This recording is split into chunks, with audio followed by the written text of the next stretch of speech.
la bienvenida a todos y las gracias por venir. Me gustaría también agradecer a los conferenciantes, a Teresa y a... Ay, disculpadme que se me ha ido el nombre. A Esteban, perdón. Iba a decir Sebastián, yo no sé por qué se me ha... Siempre el nombre de Esteban por Sebastián. Me gustaría agradecer también vuestra presencia.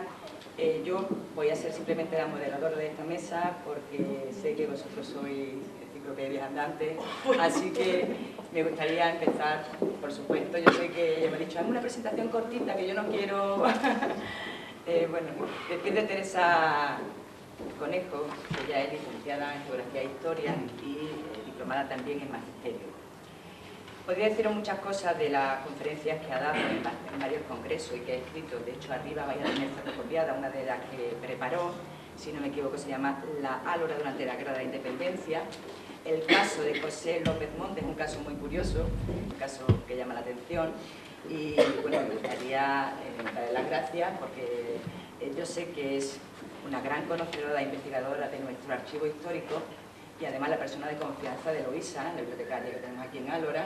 Sé que se ha apoyado mucho en ella para hacer toda esta exposición, preparar todo lo que vais a ver hoy y bueno, muchísimas gracias. También quería agradecer a todos los que estáis aquí, especialmente a esos jóvenes que estoy viendo, que me alegro que se acerquen a la biblioteca a conocer un trocito de un periodo histórico de esta historia, que seguro que os va a resultar muy interesante. Y por supuesto veo también muchísimos profesores de aquí de Álora, con los que he tenido el gusto a veces de ser alumna y otras veces de estar un poco más adelante. Y nada, bienvenidos a todos. Para poder ocupar militarmente Portugal, Napoleón necesitaba un aliado y una vez, igual que en los años anteriores, pensó en España. Napoleón, aparte de un militar estupendo como estratega, era también un buen psicólogo o estaba muy bien informado de los puntos débiles que tenían sus enemigos o las personas con las que tenía que negociar. Él conocía perfectamente la ambición desmedida y los puntos flacos que podía tener Godoy, que aparte de tener un cargo político aspiraba a algo más, soñaba con ceñir una corona.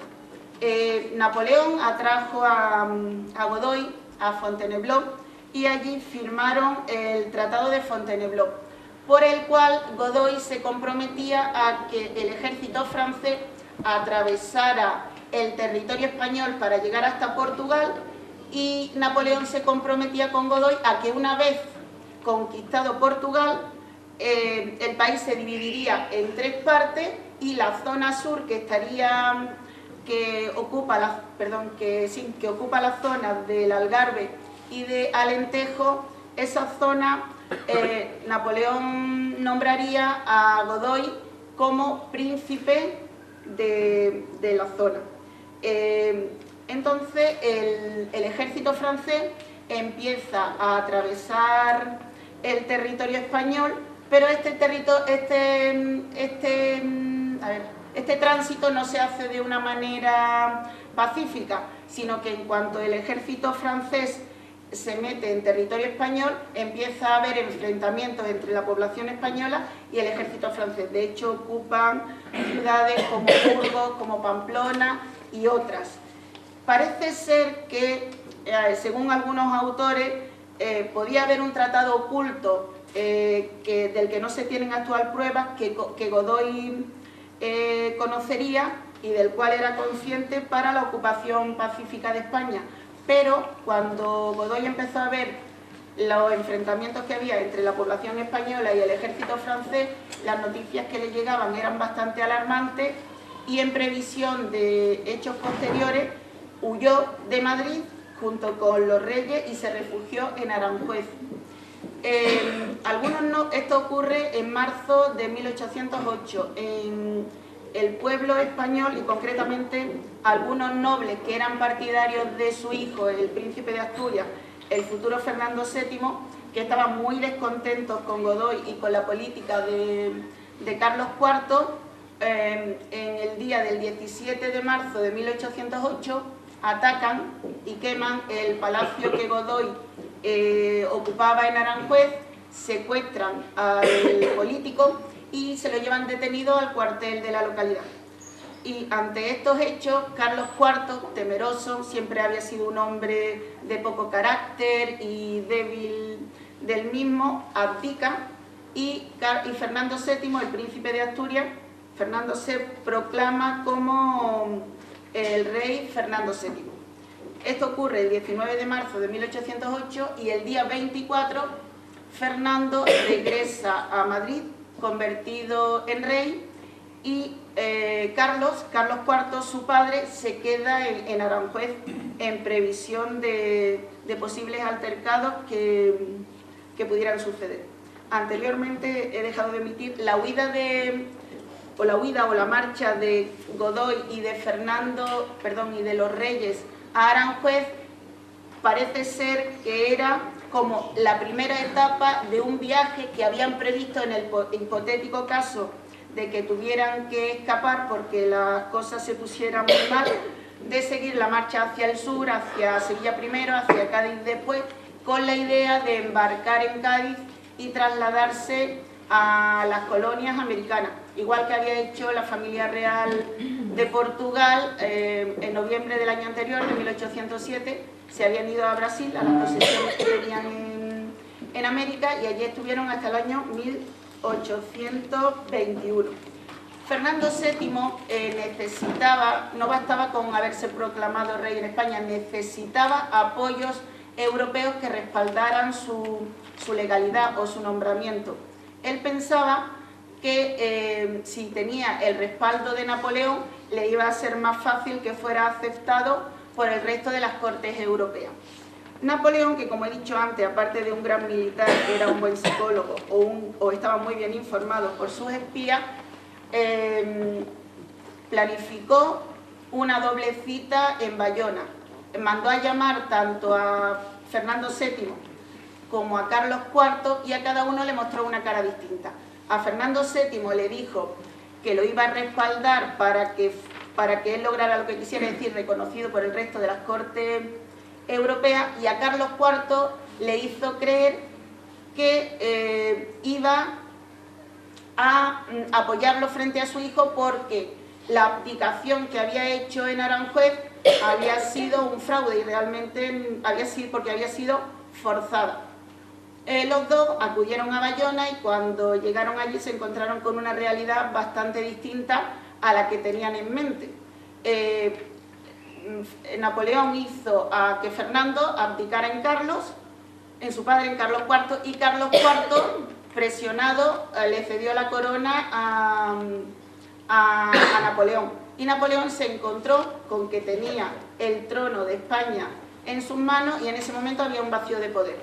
Para llenar este vacío de poder, Napoleón nombró rey de España a su hermano José Bonaparte, José I, que reinaría de esa manera, el día 5 de junio de 1808, aunque la proclamación oficial de este soberano no se hizo hasta el 7 de julio de ese año, porque Napoleón, siguiendo con su maniobra, hizo jurar a su hermano una especie de constitución que se elaboró entre el 15 y el 30 de junio de 1808, que realmente, según las fuentes que he consultado, realmente dice que no se puede considerar que se llamara Constitución porque no había sido elaborado por los representantes de la nación española, y le dan más bien el título de carta otorgada. Aparte de estos hechos de las abdicaciones de Bayona, que se considera un episodio vergonzoso en la historia de España, unos cuantos días antes, concretamente el día 2 de mayo de 1808, se había producido un hecho que se considera como el desencadenante o la fecha inicial del comienzo de la guerra, de la fecha oficial del comienzo de la Guerra de la Independencia en España, que fue el 2 de mayo de Madrid. El pueblo madrileño le llegó el rumor de que los franceses iban a secuestrar a la familia real española para llevarla a Francia. Se sublevó, se levantó y, dirigidos por algunos militares españoles, como eran los oficiales Daoiz, Ruiz y Velarde, lucharon de forma muy desigual, tanto numérica como estratégica, como de instrucción, contra el ejército francés. Y la represalia de Murat, que era un general francés que había sido nombrado lugarteniente de España, no se hizo esperar, y eso ocasionó los desastres y los fusilamientos del 2 y del 3 de mayo, que de manera tan magistral Goya reflejó en sus pinturas, como ya digo, en los fusilamientos del 2 y del 3 de mayo. Bien, pues a partir de este momento, estos hechos, junto con el levantamiento del 2 de mayo, junto con las abdicaciones de Bayona, sirvió un poco de espoleta para que se levantara una sublevación general en toda España, que tuvieron episodios muy simbólicos inmediatamente, como fueron los sitios de Gerona y de Zaragoza, como fue la batalla o la victoria de Bailén del ejército español comandado por el general Castaño en julio de 1808. Después siguió una etapa un poco más sombría en Victoria, se dieron las batallas de Ocaña, de Tudela, que favorecieron al ejército francés, hasta que ya a partir del año 1812 y 1813, el ejército español logró victorias importantes que llevaron ya en el año 1814 hasta una victoria del ejército hispanoluso inglés, que estaba al mando del general Wellington. Pues muchas gracias por su atención.